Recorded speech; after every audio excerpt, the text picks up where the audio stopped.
یہ ایسی بات ہے کہ جس کی شرح بھی کوئی نہیں کر سکتا. میرے حبیب کریم علیہ الصلوۃ والسلام نے فرمایا پہلے طے کرو، اور کیا خوبصورت لفظ ہے، قانون بنا دیا. فرمایا جب مزدور مزدوری کر لے تو اس کا پسینہ خشک ہونے سے پہلے پہلے اسے ادا کر دینا. اس کا پسینہ خشک ہونے سے پہلے اسے اس کی مزدوری دے دو. بیچارے نے محنت کی ہے، اپنے گھر جائے.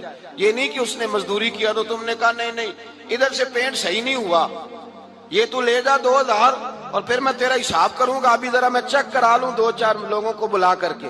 وہ فلاں جگہ سے نا ایک کونا خالی رہ گیا. اللہ سے ڈرنا چاہیے، اللہ سے ڈرنا چاہیے.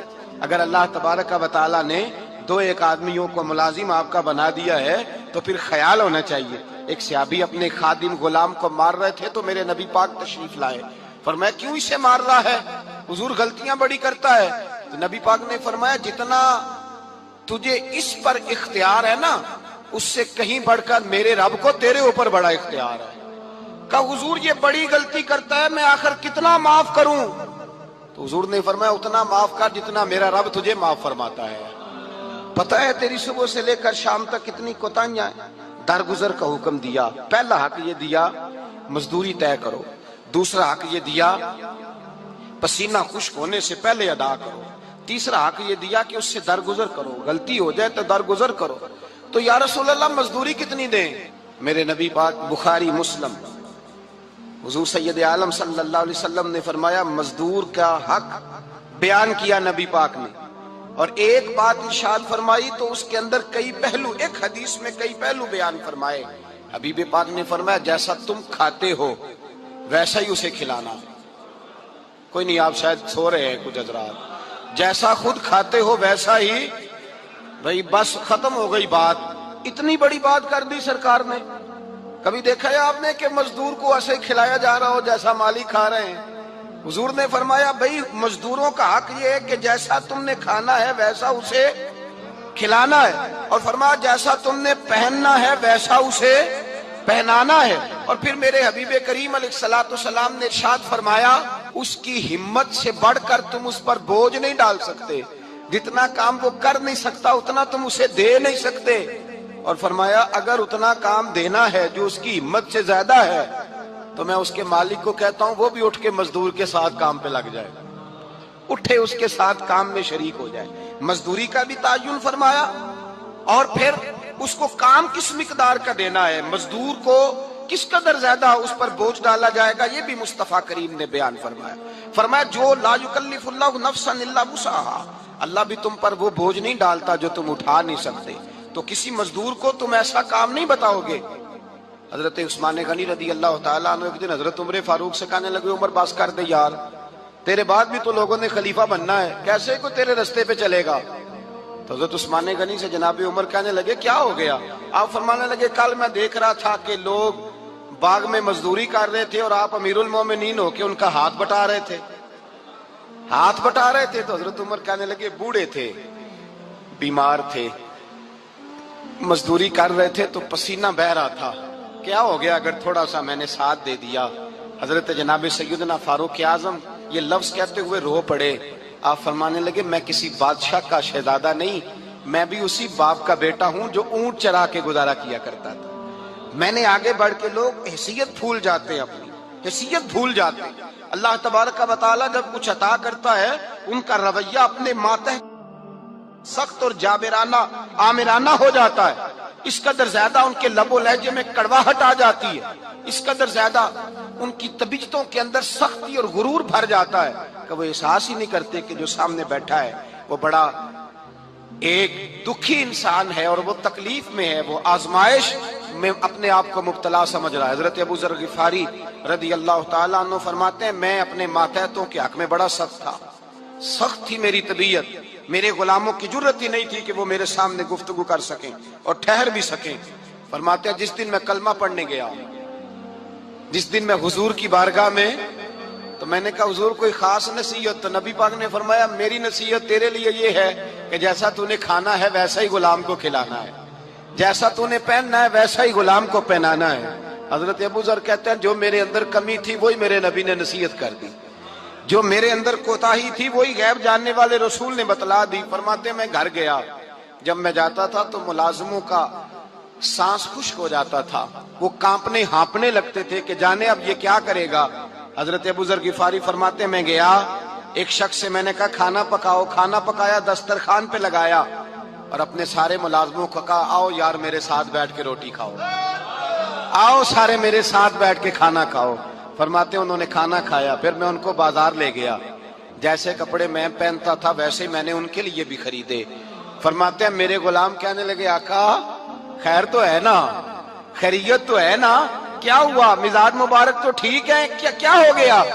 اور یہ جو ہم فضا کو اتنا خوبصورت دیکھ رہے ہیں اور یہ جو ہم اتنی پیاری ریم جھم برستی دیکھ رہے ہیں, یہ جاری رہے گی یا ایک دن کی ہے. گھر کیا بابا بلے شاہ صاحب کہنے عشق تیاگ دو ایک برابر, پر عشق دا سیک ودھیرا, اگ تے ساڑے ککھ تے کانے, عشق ساڑے تن میرا, اگ دا دارو میہ تے پانی, مینوں دسو عشق دا دارو کیڑا, بلے شاہ تے کچھ نہیں بچدا جتے عشق نے لایا ڈیرا. پہ خدا بھی ہے خدا کا, حضور کدھر تھے بولے نا, اور وہ کیا کہہ رہے ہیں یا رسول اللہ میں آپ کو اپنے ماں اب خیرت اللہ و رسول, میں گھر میں خدا چھوڑ آیا ہوں, خدا کا صدیق کے لیے ہے خدا کا رسول اور بس, نہ ادھر نہ ادھر, نہ آگے نہ پیچھے, نہ کوئی چیز اور چاہیے نہیں, صدیق کے لیے خدا کا رسول اور پھر بس, اس سے آگے دائیں بائیں کسی چیز کی ضرورت.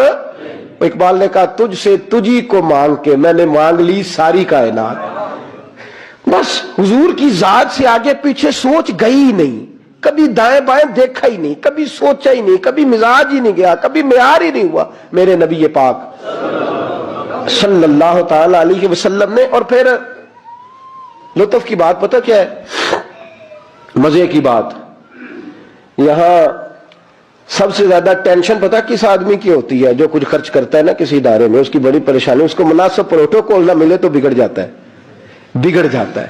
اس لیے میرے جیسے مولوی حضرات چودھری صاحبان کے نام ذرا بڑے بنا سنوار کے لیتے ہیں, وہ کئی دفعہ جگہ نہ ملے مسجد میں پھر بھی بگڑ جاتے ہیں کہ میں سانو تھا ہی نہیں لبھی تھوڑی مسجد. یہ بڑا مشکل ہوتا ہے مرحلہ, یہ پروٹوکول بڑی مصیبت ہے, بڑا مشکل مرحلہ ہے. سب سے مشکل یہ والا مرحلہ ہے. حضرت ابو بکر صدیق, خرچہ سب سے زیادہ, نوکری سب سے زیادہ, تابع داری, پیار, فرما برداری, بیٹھنا سب سے پیچھے ہے, پیچھے ہو کے دائیں بائیں, بتانا نہیں, ذکر نہیں کرنا. یہ جو محبت کے اندر ہوتی ہے نا, یہ رکاوٹ نہیں ہوتی, یہ اصل میں محبت کی دوڑ ہوتی ہے. یہ حضرت عمر کہہ رہے ہیں نا, میں نے کہا تو آگے گزر کے تو دکھا, یہ محبت کی, بھائی ایک محبوب کے زیادہ محب ہو تو ان کے اندر اس کو دعوت نہیں کہتے, سمجھیے گا بات, یہ بھی محبت کی. فاستبقوا الخیرات, اللہ خود کہتے ہیں آگے بڑھو ایک دوسرے سے. حضرت سیدنا عمر فاروق فرماتے ہیں ساری زندگی میں نے یہ کوشش کی کہ ابو بکر سے آگے گزر جاؤں, لیکن میں اس نے گزرنے نہیں دیا. اس کا انداز بھی بڑا انوکھا ہے, اس لیے کہ صدیق کے لیے ہے خدا کا رسول, اور بس آگے پیچھے جو جائے نا. ایک دن فجر کی نماز پڑھی مسجد میں, مشکات کی حدیث ہے, تو حضرت عمر فاروق فرماتے ہیں فجر کی نماز پڑھ کے نا تو نبی پاک صلی اللہ علیہ وسلم نے فرمایا روزہ کس نے رکھا ہے بھیا آج؟ اور فرماتے میرا رات کو ارادہ تھا رکھ لوں, یہ بزرگ نے پوچھا تو میرے دل میں خیال ہے رکھ ہی لیتا تو بہتر تھا, نمبر تو لگ جاتا نا. فرماتے ہیں حضور نے فرمایا کس نے رکھا ہے روزہ؟ کوئی نہ بولا. تو سرکار نے فرمایا جو صرف اس لیے چپ ہے نا کہ دوسروں کو پتہ نہ چل جائے, وہ میں کہہ رہا ہوں ان سے بولے. حضرت صدیق اکبر نے ہاتھ کھڑا کیا, عرض کی سونے تیری موج ہے نا, چپ رہنے کا حکم بھی تو ہی دیتا ہے اور بتانے کا حکم بھی, حضور رکھا ہوا ہے روزہ. حضرت سیدنا عمر فاروق کہتے ہیں میں نے بڑا گور کے دیکھا, میں نے کہا لنگن نہیں دیندہ بھائی, اگے حد ہو گئی ہے. خیر کہتے ہیں تھوڑی دیر کی فجر کی نماز پڑھی مسجد میں, اللہ کے رسول نے فرمایا یہ بتاؤ کسی نے آج کسی بیمار کی تیمارداری کی ہے؟ آج ٹائم کیا ہے بولے سارے بولیے, فجر کی وقت کسی نے تیمارداری کی ہے؟ تو حضرت عمر کہتے ہیں سارے چپ تھے, میں بول پڑا, میں نے کہا حضور ابھی تو فجر ہوئی ہے, بس سے جائیں گے تو تیمارداری بھی کر لیں گے. حضور فجر کے وقت. تو نبی پاک مسکرا کے فرمانے لگے عمر تو ذرا چپ تو کر. کہتے ہیں میں خاموش ہو گیا. تو حضور نے فرمایا جو چپ ہے نا کسی کو پتہ نہ چل جائے وہ بولے. تو حضرت ابو بکر صدیق نے ہاتھ کھڑا کیا, عرض کرنے لگے یا رسول اللہ صلی اللہ علیہ وسلم, 3 دن سے عبد الرحمن ابن عوف نماز پڑھنے نہیں آ رہے تھے مسجد میں. تو آقا میں نے رات کو پتا کیا تو مجھے پتا چلا وہ بیمار ہے. رات عشاء کے بعد پتا کیا تو میں اپنے اس دوست کی عادت کو جانتا ہوں, وہ عشاء کے بعد جلدی سو جاتا ہے لیکن تہجد کے وقت ضرور اٹھتا ہے جتنا مرضی بیمار ہو. تو حضور آج میں ذرا جلدی اٹھا ہوں کیونکہ وہ تہجد میں جاگ جاتا ہے, تو حضور میں تیمارداری کر کے نماز پڑھنے آیا ہوں. حضرت عمر کہتے ہیں مجھے بڑا غصہ آیا, میں نے کہا ذرا نماز موقع لینے میں پوچھنا تھی تینوں کام کوئی نہیں ہو رہا. فرماتے میں نے کہا یار حد ہو گئی ہے اس شخص کی, سویرے تیمارداری بھی کر رہا ہے. کہتے اللہ یہ میں نے کہا یہ رقابت نہیں, یہ محبت کی جنگ ہے, یہ محبت ہے, اس کو کوئی لوگ غلط مطلب بڑی جلدی لیتے ہیں نا. حضرت عمر فاروق فرماتے ہیں چپ ہوئے ہی تھے کہ سرکار نے تیسرا سوال پوچھا. حضور نے فرمایا کسی نے کسی مسکین کو کوئی صدقہ بھی دیا آج کے نہیں؟ تو حضرت عمر کہتے ہیں میں نے کہا حضور رات عشاء پڑھ کے میں نے دیا تھا. فرمایا تو عشاء کی بات کر رہا ہے, میں آج کا پوچھ رہا ہوں. آج؟ تو حضرت عمر کہتے ہیں مجھے پکا پتا تھا ان نہیں بولنے کے بولے تھے. تو آپ فرماتے ہیں میں نے توجہ حضرت ابو بکر کی طرف کر لی, میں کہا 10 پائی صدقہ کیا ہے کہ نہیں کیا؟ تو حضرت سیدنا عمر فاروق فرماتے ہیں جب ابو بکر بولا تو میں رویا. جب صدیق اکبر نے بات کی تو میرے چھم چھم آنسو نکلے. میں نے کہا یار تجھ سے کوئی نہیں فتح لے سکتا. حضرت سیدنا ابو بکر صدیق فرمانے لگے یا رسول اللہ آج میں تہجد کی نماز کے لیے اٹھا تو میرا پوتا بھی اٹھ گیا. حضور اس نے میرے ساتھ 2 نفل پڑھے تو کہنے لگا دادا جی بھوک لگ رہی ہے. تو میں نے اس کی دادی سے کہا کہ میرے پوتے کو 2 روٹیاں تو پکا دے. اس نے 2 روٹیاں پکائی, ایک روٹی اس نے کھا لی, بچہ تھا, دوسری ہاتھ میں پکڑ لی. حضور گھر سے باہر نکلے تو ایک مسکین دروازے پہ کھڑا تھا, کہنے لگا رات سے کچھ نہیں کھایا. فرماتے ہیں تازی روٹی پوتے کے ہاتھ سے لے کے مسکین کو دی, پھر میں نے پتہ لیا واپس آیا ہوں. حضرت عمر کہتے ہیں پہلے میں مسکرا رہا تھا, پھر میری چیخ نکلی, میرے رسول پاک کے بھی آنسو آئے. فرمایا ابو بکر پوچھ اس لیے رہا ہوں کہ ابھی جبریل آئے تھے اور وہ کہہ گئے ہیں کہ یا رسول اللہ صلی اللہ علیہ وسلم جنت میں ایک حاجیوں کا دروازہ ہے جس سے صرف حاجی جنت میں جائیں گے, ایک روزے داروں کا دروازہ ہے جس سے روزے دار جنت میں جائیں گے, ایک سخیوں کا دروازہ ہے جس سے سخی جنت میں جائیں گے. یا رسول اللہ ابو بکر صدیق کو رب کا سلام کہہ دے اور کہے رب فرماتا ابو بکر جب تو جنت کی طرف منہ کرے گا اللہ سارے دروازے کھول. خالص ہو جائے تو وہ کام بھی کراتی ہے جو بندہ روٹین میں. حضرت صدیق اکبر رضی اللہ تعالیٰ عنہ اپنے مزاج کے لحاظ سے نرم طبیعت کے آدمی, بچوں کو بھی کبھی نہیں جھڑکا, ٹھنڈے آدمی اور اطمینان کے ساتھ وقت گزارنے والے اور صحابہ کرام میں نرم مزاج آدمی. لیکن ایک دن ان کے والد آئے حضور کی بارگاہ میں اور آ کے کہنے لگے کہ یہ کیا ہوا, یہ کیا سکھایا ہے معاذ اللہ آپ نے؟ حضور نے فرمایا کیا ہوا؟ کہنے لگے آج مجھے ابو بکر صدیق نے تھپڑ مارا ہے. حضور نے فرمایا بلاؤ ابو بکر کو. حاضر خدمت ہوئے, گردن جھکا کے کھڑے ہو گئے. حضور فرمانے لگے ابو بکر لوگوں کو تو یقین ہی نہیں ہو رہا, آپ باپ کو ماریں گے, آپ نے تو بچوں کو نہیں کبھی جھڑکا, یہ کیا ہوا؟ تھوڑی دیر گردن جھکائے رکھی. کریم فرمانے لگے آپ بولتے کیوں نہیں؟ جناب صدیق اکبر نے سر اٹھایا تو داڑھی آنسوؤں سے بھری ہوئی تھی, رو پڑے. کہنے لگے یا رسول اللہ میرے ابا سے کہیں یہ خنجر اٹھائیں اور میری گردن کاٹ دیں, میں سی بھی نہیں کروں گا, پر حضور ان سے کہہ دیں یہ آپ کی شان میں کوئی بات نہ کریں, ان سے یہ کہہ دیں سونیا یہ میری مجبوری سمجھیں, میں سارا کچھ سہ لیتا ہوں پر مدینے والے کی کوئی بے ادبی کرے مجھ سے سہا ہی نہیں جاتا. آج میرے باپ نے آج آپ کی شان میں بے ادبی کی ہے. حضور میرے پاس ہاتھ ہی تھا, میں نے تھپڑ مارا ہے, مجھے اللہ کی عزت کی قسم اگر تلوار ہوتی تو آج ابا کا سر کاٹ دیتا. یہ جنون, یہ کیوں لوگوں کے لیے مشکل ہے نماز پڑھنا؟ اس کو سوچیں کبھی آپ, کیوں مشکل ہے لوگوں کے لیے؟ بڑا نیک, بڑا دیندار, پرہیزگار, حاجی نمازی آدمی, لیکن شادی والے دن وہ بھول جاتا ہے سارا دین. اسے بھول جاتا ہے کہ آج برات ہے تو آج بھی میں عاشق رسول ہوں. ناراض ہو گئے ہو, اللہ آپ کو خوش رکھے, ہو بھی جاؤ گے تو کوئی مسئلہ نہیں, اس لیے کہ میں صحیح بات کر رہا ہوں. او بھائی دیکھیں نا, کسی بندے کے نیک نمازی ہونے کا پتہ تو تب چلے گا جب اس کے بیٹے کا بیاہ ہوگا, جب اس کے گھر میں ولیمہ ہوگا, جب کسی کا انتقال ہوگا, اب پتہ چلے گا یہ کتنا نیک ہے. محفل میلاد میں تو میری طرح سارے نیک ہوتے ہیں. اس میں تو جس سیاستدان نے کبھی ٹوپی نہیں پہنی وہ بھی جب اترتا ہے تو کسی سے ادھاری لے کے پہن لیتا ہے.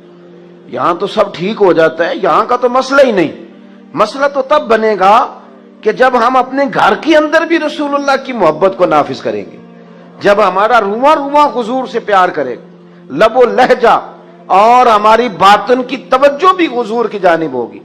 نبی پاک صلی اللہ علیہ وسلم کے غلاموں نے نا حضور سے پیار کیا, اور آپ یقین کریں انہوں نے کھل کے پیار کیا, اور انہوں نے حضور سے محبت کی. اور کمال دیکھو, ایک بات یاد رکھنا, بغیر محبت رسول کے بھی بہت سارے لوگ ہیں جو دعویٰ کرتے ہیں کہ میں قرآن و سنت جانتا ہوں, میں پڑھتا ہوں, کہتے ہیں میں محبت کرتا ہوں تو تبھی تو مسجد آتا ہوں. لیکن یاد رکھنا, کچھ مہمان ان سے بندہ ملنے جاتا ہے تو میں اکثر دوستوں سے کہتا ہوں کہ دو قسم کی شادیوں پہ ہم جاتے ہیں. ایک وہ شادی پہ جاتے ہیں جس پہ ابا بھیجتا ہے کہ جا بیٹے شریکے کی شادی ہے. بیٹا کہتا میرا نہیں دل کرتا شریکہ, میں نے نہیں جانا. کہتے چلا جا. تو وہ جاتا ہے پر این ٹائم پہ اور آ جاتا ہے. اور ایک رشتہ داری بھی کوئی نہیں, تعلق بھی کوئی نہیں, پر پیار بڑا گہرا ہے, کلاس فیلو ہے, محبت بڑی ہے. وہاں ٹائم کے ٹائم نہیں جاتا, وہاں وہ جاتا ہے برات سے 2 دن پہلے. اور پی ایچ ڈی آدمی ہے, ایم فل آدمی ہے, ایم کام آدمی ہے, مالدار ہے, تگڑا ہے, لیکن دیگیں پکواتا ہے جا کے. وہ ڈیوٹیاں کرتا ہے, وہ صفائیاں کراتا ہے. اس سے پوچھو کہ ایک شادی پہ تو کہہ رہا تھا دل نہیں کر رہا, اور یہاں تو وقت پہ آ گیا ہے, تو کہتے ہیں ان سے اختلاف چلتا ہے, اور یہاں جو آیا ہوں اس سے میرا پیار چلتا ہے. آپ بات کو سمجھ لیں. ہمارے بزرگوں نے جو محبت رسول پر زور دیا, ہمارے بزرگوں نے جو حضور کی غلامی کا درس دیا, تو انہوں نے کہا کہ جب پیار کرو گے نا پھر دین بوجھ نہیں بنتا, پھر تکلف نہیں ہوتا, پھر انسان کو زندگی اس کی مزیدار ہوتی, پھر اسے سکون ملتا ہے, اسے وارفتگی نصیب ہوتی, اسے ذوق آتا ہے. حضرت سیدنا انس بن مالک فرماتے ہیں, صاحب طبقات نے روایت لکھی ہے, نبی پاک صلی اللہ علیہ وسلم نے نا ایک جنگ کے موقع پر صحابہ سے فرمایا کہ ہر بندہ لائے آج کچھ نہ کچھ, اور جنگ میں پیش کرے, بہت زیادہ ضرورت ہے مجاہدین کے خرچے کے لیے, ہر بندہ چندہ دے. جب حضور نے کہا نا ہر بندہ دے, تو کہتے ہیں کہ عبداللہ مزنی نام کے صحابی تھے, بیچارے غریب تھے. غریب زندگی ڈر کے گزار دیتا ہے, وزیر سے بھی ڈرتا ہے, پیر سے بھی ڈرتا ہے. حالات کے سہمے ہوئے لوگوں کو بتا دو, حالات بدل جاتے ہیں, ایک جیسے نہیں رہتے. یہ بیچارہ ڈرتا ہے, سہما رہتا ہے, اور اسی لیے لوگ اسے مایوس کر دیتے ہیں. پھر آہستہ آہستہ ان لوگوں کی صلاحیتیں جو ذہنی ہوتی ہیں وہ ختم ہونے لگتی ہیں. یہ سمجھتے ہیں کہ شاید ہم معاشرے کے معزز طبقات میں بیٹھ نہیں سکتے. حضور نے فرمایا ہر بندہ لائے. حضرت عبداللہ مزنی, کچھ لوگوں نے ایک اور نام بھی لکھا ہے صحابی کا, وہ کہتے ہیں میرے پاس کچھ بھی نہیں تھا, لیکن حضور نے فرمایا نہ لاؤ.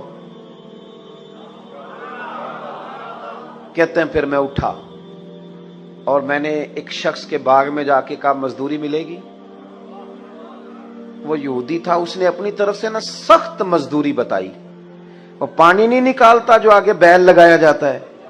کہنے لگا میرا بیل مر گیا ہے اور مجھے آج کچھ گھنٹوں کے لیے ضرورت ہے پانی. اور میرے بھائی میں آپ کو داستان نہیں سنا رہا, یہ وہ چمکتے ہوئے تارے ہیں کہ جن کو دیکھ کر فرشتے بھی رشک کیا کرتے تھے. عجیب کام کراتی ہے محبت, عجیب کام کراتی ہے.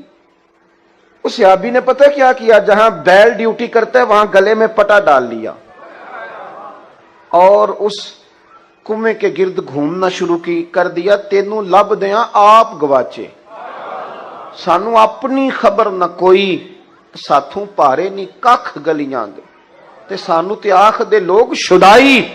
اسا ننگ نموس دا ساڑ تے چولا, او سجنا گل پہنے تاج گدائی. آزم اپنا آپ گوایا ہی تا یار نے چاتی پائی.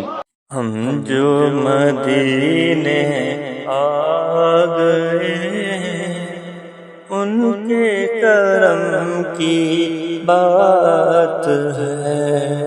ہم جو مدینے آ گئے ان کے کرم کی بات ہے. اپنی مراد آ گئے کرم کی بات ہے، ایسے کہاں نصیب تھے، ایسے کہاں نصیب تھے، مجھ سے گناہ گار کے دل کو جگمگا گئے، ان کے کرم کی بات ہے، جو مدینے آ گئے ان کے کرم کی بات ہے۔ پردے جو تھے پڑے ہوئے، پردے جو تھے پڑے ہوئے، میری نگاہ شوق پر، پردے جو تھے پڑے ہوئے، میری نگاہ شوق پر، پردے وہ سب اٹھا گئے، ان کے کرم کی بات ہے، پردے وہ سب اٹھا گئے، ان کے کرم کی بات ہے، ہم جو مدینے آ گئے ان کے کرم کی بات ہے۔ فرماتے ہیں میں وہاں گھومتا رہا، آخر انسان تھا، نازک وجود تھا، تھوڑا جسم پھٹ گیا، اور چند کلو کھجوریں مجھے مزدوری میں ملی، اور میں نے انہیں پلو سے باندھا، اور سارے راستے روتا بھی تھا اور سوچتا بھی تھا کہ جہاں عثمان غنی جیسے لوگوں نے ڈھیر دیے ہوں گے، عبد الرحمن ابن عوف جیسے لوگوں نے ڈھیر دیے ہوں گے، وہاں میرا یہ چند کلو کھجوروں کا نذرانہ کیا کرے گا؟ کہتے ہیں قربان جاؤں، روتا سسکتا پہلے گھر گیا، کچھ تھوڑا خون لگ گیا تھا، وہ کپڑے بدلے، اور پھر وہ لے کے نا بارگاہ ناز میں، کہتے میں پہلے بھی جاتا تھا، آج لوگوں میں نے رنگ ذرا نرالا دیکھا، جب میں دروازے رسول پہ گیا تو میرا چہرہ دیکھ کے مدینے والے اٹھ کے کھڑے ہو گئے، اور فرماتے ہیں کھجوریں پکڑانے سے پہلے حضور نے دونوں بازو کھولے یوں کر، اور جب میں کریم کے گلے کے ساتھ لگا تو تھوڑی سی میں نے ہائے کی، تو میرے نبی پاک صلی اللہ علیہ وسلم نے فرمایا یہ کھجوریں ادھر لانا، کہتے ہیں وہ کھجوریں چند کلو تھی اور مسجد نبی میں مال کا ڈھیر لگا ہوا تھا، حضور نے وہ کھجوریں اٹھائیں، سارے مال پر بکھیر دی، اور حضور فرمانے لگے غم نہ کرنا، جتنا ایک سارا ڈھیر دینے والوں کو اجر دے گا نا میرا رب، اتنا تجھے اکیلے کو میرا اللہ اجر عطا فرمائے، اتنا تجھے اکیلے کو رب کریم اجر۔ محبت مصطفیٰ میں نا رچ بس گئے وہ لوگ، یعنی جس رستے حضور نے چلایا وہ چل دیے۔ آپ یقین کریں یہ واحد جماعت ہے دنیا میں جماعت صحابہ، انہوں نے حضور سے کبھی سوال ہی نہیں کیا حضور یہ کس طرح ہے وہ کس طرح، بس سونے نے جو کہہ دیا۔ آج میرا مسلمانوں سے کچھ گفتگو کرنے کا کئی دفعہ ہمارا آپس میں موقع بنتا ہے تو میں بڑی بڑی عجیب باتیں سنتا ہوں، لوگ پوچھتے ہیں کہ سود حرام کرنے کی ویسے حکمت کیا ہے؟ وہ آپ کو پتہ ہے نا، ہمارے ایک صاحب کا صدر صاحب نے بھی کہا تھا مولوی کوئی گنجائش نکالے، سود کے بغیر کام نہیں چلتا۔ یہ ذہنی اختراع ہے، آپ جتنے دین سے دور چلے جاتے ہیں نا اتنا آپ کا نفس آپ کو کوئی نہ کوئی وسوسہ سکھاتا جاتا ہے۔ کیوں؟ اس لیے کہ اب ہم پیسہ روزی روٹی کے لیے نہیں کماتے، اب ہم بنگلہ کار کوٹھی کے لیے پیسہ کماتے ہیں، اور بنگلوں کی کوٹھیوں کی حد کوئی نہیں ہوتی۔ وہ آپ چھوٹی گاڑی میں بیٹھے ہوں تو پھر آپ کا دل چاہتا ہے کہ گاڑی تھوڑی بڑی ہونی چاہیے، اور جب بڑی مل جائے تو پھر آپ کا دل کرتا ہے اس کے ٹائر چھوٹے ہیں، کبھی بڑے ٹائروں والی مل جائے نا۔ یہ ایک مکان لے لیں، پھر آپ وہ جب خرید لیتے ہیں تو پھر وہ جو سامنے والا پلاٹ ہے وہ پریشان کرنے لگ جاتا ہے کہ کبھی یہ بھی مل جائے تو چلو اس میں گاڑی کھڑی کروں گا۔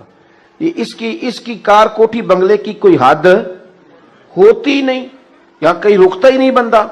مسئلہ یہ ہے کہ مسلمان اب کہتے ہیں کہ پہلے حکمت بتاؤ، داڑھی کی حکمت بتاؤ، نماز کی حکمت بتاؤ، اسلام نے فلانی چیز جو ہے ہم پہ لاگو کی حکمت بتاؤ۔ چلیں، ہر حکم کی حکمتیں ہیں، ہر عالم اپنے علم کے مطابق اس کی وضاحت کرے گا، پر میں یہاں ایک سوال اٹھاتا ہوں۔ میں کہتا ہوں کہ آپ نے اپنے غلام کو، ملازم کو، نوکر کو کہا کہ 1000 روپے کی چینی لے کے آ، اس نے آپ سے کہا کہ پہلے حکمت بتائیں، 200 کی منگا لیں، اس سے بھی تو کام چل جاتا ہے نا۔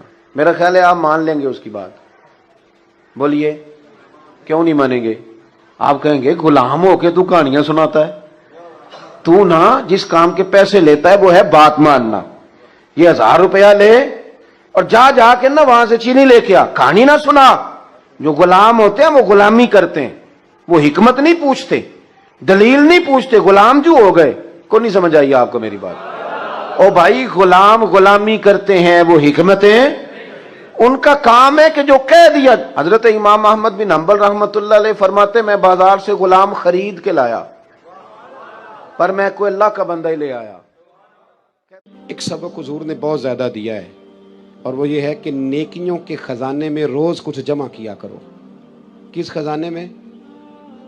چلے میں زیادہ تنگ نہیں کرتا، آپ بول پڑیں تو شکریہ، نہ بولیں تو میں تو جا ہی رہا ہوں۔ کس خزانے میں جمع کرنا ہے جی؟ اللہ آپ کو جزائے خیر دے۔ جس طرح ہمیں پتہ ہوتا ہے نا میرا مکان کتنے کا ہے، ہمیں پتہ ہوتا ہے میرا موبائل کتنے کا ہے، پتہ ہوتا ہے کہ میرے بینک میں پیسے کتنے ہیں۔ کیوں جی؟ پتہ ہوتا ہے نا، خبر ہوتی ہے ساری کہ اب میں کتنے میں ہوں، اب میں کتنے، پتہ ہوتا ہے نا۔ اسی طرح نا ہمیں یہ بھی پتہ ہوتا ہے کہ میرے پاس نیکیاں کتنی ہیں، ہمیں پتہ ہوتا ہے۔ ہم ذکر کریں نہ کریں، بات کریں، ہمیں خبر ہوتی ہے۔ لیکن پیسے کم پڑ جائیں تو بڑھانے کے لیے صبح محنت شروع کر دیتے ہیں۔ نیکیوں کے خزانے میں کوئی شے نہیں، اس کے لیے صرف عاجزی کرتے ہیں، کہتے ہیں میرے پلے نیکی کوئی نہیں، تے نیکی کوئی نہیں تے نیکی کار، عاجزی کر رہا ہے جی، بڑا گناہگار ہاں تے نیکو کار ہو، اس لیے کہ حضور نیک بنانے آئے ہیں۔ نیکی نہیں تو میاں نیکی کر، نیکیوں کے خزانے میں روز کچھ جمع کر، کچھ پروگرام بنا۔ صحاح میں حدیث ہے، حضرت جناب سیدنا ابو بکر صدیق رضی اللہ تعالیٰ عنہ، حضرت عمر فاروق، حضرت عبد الرحمن ابن عوف، تمام صحابہ کہتے ہیں فجر کی نماز حضور کے پیچھے پڑھی۔ کون سی نماز جی؟ بول کے بتائیے۔ چلو میں دعا کرنے لگا ہوں، آپ آمین کہنا۔ آج سویرے اللہ ہم سب کو فجر با جماعت عطا فرمائے۔ یار آمین تے آگ سڑو، ابھی تو دعا مانگی ہے، قسم تھوڑی اٹھوائی ہے۔ اللہ ہمیں فجر، دیکھ لیں آپ آمین کہنے میں بھی مسکرا ہی رہے ہیں، یعنی اس میں بھی پکا ارادہ نہیں۔ اللہ، میرے پاس ایک بندہ آیا، کہنے لگا پیر صاحب دعا کرو اللہ میں پیسے دے، میں وہ رستے دیاں گا۔ میں کہ یا اللہ انہوں 10 کروڑ دے، 9.5 کروڑ تیرے رستے دے چھڑے گا۔ وہ چپ کر گیا، جی میں تسی نہیں کر گئے سارے۔ میں کہ اللہ انہوں دے 10 کروڑ، 9.5 کروڑ، اندر نہیں جی ٹھیک ہے۔ میں کہ تم کوئی نہیں دینے، سمجھ لگ گئی من تیری۔ یعنی دعاؤں میں بھی ہم وہ کام کرنے کا ارادہ کرتے۔ تھوڑی توجہ کریں، میں بات سمیٹنے والا ہوں۔ کہتے ہیں صحابہ کرام کہ ہم نے حضور کے پیچھے نماز پڑھی تو فجر کی نماز کے بعد ہی نبی کریم علیہ السلام نے سوال پوچھا۔ محبوب کریم علیہ السلام فرمانے لگے کہ بتاؤ بھائی، آج کسی بندے نے روزہ رکھا ہے؟ آج کسی نے روزہ رکھا ہے فجر کی نماز پڑھ کے؟ تو حضرت عمر فاروق فرمانے لگے میرے دل میں ارادہ تھا رات کو روزہ رکھنے کا، پر میں رکھ نہیں سکا تھا۔ توجہ ہے نا میری بات پر؟ میں رکھ نہیں سکا تھا۔ جب حضور نے پوچھا نہ رکھا ہے دوسری دفعہ، تو کہتے ہیں اور تو کوئی نہ بولا، جناب صدیق اکبر بولے۔ عرض کرنے لگے حضور اگر آپ حکم نہ دیتے تو میں نہ بتاتا الحمدللہ میں نے روزہ رکھا ہے۔ حضور علیہ السلام نے فرمایا فوراً، فرمایا بھائی کیا تم میں سے کسی نے کسی بیمار کی تیمارداری کی ہے؟ تو حضرت عمر بولے، عرض کرنے لگے حضور ابھی تو فجر پڑی ہے، گھر جائیں گے تو تیمارداری کریں گے نا۔ تو محبوب نے دوبارہ پوچھا، فرمایا چلو بتاؤ یار کسی نے تیمارداری کی ہے؟ تو حضرت صدیق اکبر بولے فجر پڑھنے آئے۔ کہا حضور میں نے کی ہے۔ حضور نے فرمایا کس طرح بتاؤ؟ عرض کی حضور 2-3 دن سے حضرت عبد الرحمن ابن عوف نماز پڑھنے نہیں آ رہے تھے، میں نے رات کو پتہ کیا تو پتہ چلا بیمار ہیں۔ مجھے پتہ ہے کہ رات کو وہ جلدی سو جاتے ہیں پر وہ تہجد میں ضرور اٹھتے ہیں، تو یا رسول اللہ میں ذرا جلدی اٹھا تھا تو فجر پڑھنے سے پہلے تیمارداری کر کے آیا ہوں۔ حضرت عمر کہتے ہیں میں حیران ہی رہ گیا